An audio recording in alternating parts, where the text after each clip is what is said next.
Como agir quando o seu cliente diz não para a sua negociação?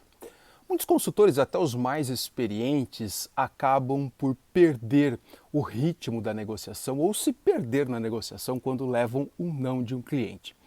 A primeira condição para a gente conseguir administrar este não quando a gente apresenta uma proposta é a gente manter a calma, manter o controle emocional e refletir sobre este não diante dos nossos clientes.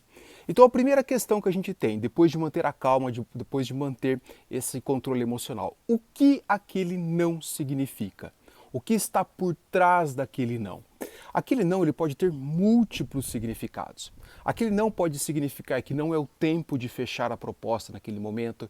Aquele não pode significar que o seu cliente quer conhecer outras propostas e propostas dos seus concorrentes. Aquele não pode significar que o cliente não gerou empatia sobre você e sobre a sua pessoa, sua empresa, quando ele não o conhece. Ou ainda, aquele não pode significar que tem algum ponto na negociação que não foi bem esclarecido, que não está certo, ou seja, que ainda existem algumas objeções que precisam ser tratadas durante o processo de negociação. Então, o que faz um bom consultor de negócios? Ele identifica o que é este não, o que está por trás dessa negativa do cliente em aceitar a sua proposta. E de que forma ele faz isso? Ele faz isso perguntando ao cliente. Qual é o motivo? Pelo qual motivo? Sr. João, estou percebendo que o senhor ainda está inseguro em relação àquela proposta, estou observando que o senhor está com alguma dúvida naquela proposta. O que mais o senhor gostaria de saber? Ao fazer estas perguntas, você identifica o motivo da recusa do seu cliente e retorna na etapa de negociação para resolver aquele problema. Então, se, por exemplo, o cliente é um cliente novo e ele ainda não está seguro da sua tecnologia, da sua empresa, você precisa gerar este processo de segurança e falar, por exemplo, de um cliente que tem respeitabilidade na região e que já utiliza o seu produto.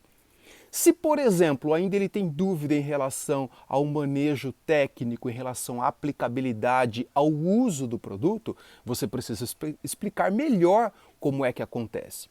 Qual é a grande questão? A grande questão é que muitos consultores, ao não administrarem esta emoção, este sentimento que vem junto com o não, ou em alguns casos até levam esse não por um aspecto muito pessoal, eles vão para o lado mais fácil. Qual que é o lado mais fácil? É fazer concessões, é dar descontos aos clientes.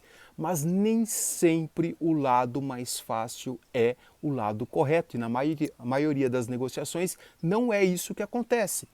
O que você precisa fazer? Você precisa manter esse controle emocional, essa calma, essa tranquilidade, esse raciocínio estratégico sobre a negociação, fazer a leitura destes sinais que vêm dos clientes e, mais do que nunca, fazer as perguntas corretas para identificar o motivo da recusa. Identificou o motivo? Vai e trata especificamente daquele motivo. Outro cuidado muito importante que eu observo nas negociações é que alguns consultores, diante do não, eles até fazem algumas perguntas, mas não fazem as perguntas corretas, certeiras e da maneira correta. Fazem perguntas fechadas onde deveriam ser abertas, fazem perguntas induzindo o cliente a um ponto específico. Quem tem que falar qual é o ponto que ainda não está claro, que é o impeditivo para o fechamento, é o cliente, não é você. E aí, ao fazer essas perguntas, ao lançar mão dessas estratégias de uma forma incorreta, o que acontece? Ele acaba não obtendo a resposta real. E aí só sobra para ele fazer descontos, fazer concessões, onde não deveria ainda fazer descontos e fazer concessões. O que é importante neste momento é você identificar diante do não o motivo da recusa, e aí você vai dar uma tratativa correta diante daquele motivo. Em alguns casos, o não faz parte da negociação. Isso tem um poder muito importante sobre o processo, que é o poder de aprendizagem.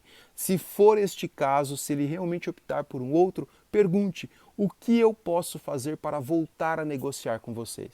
Na próxima negociação, o que mais eu posso trazer? Então, nunca feche uma porta. Deixe sempre uma brecha em aberto para que você possa retomar esse processo.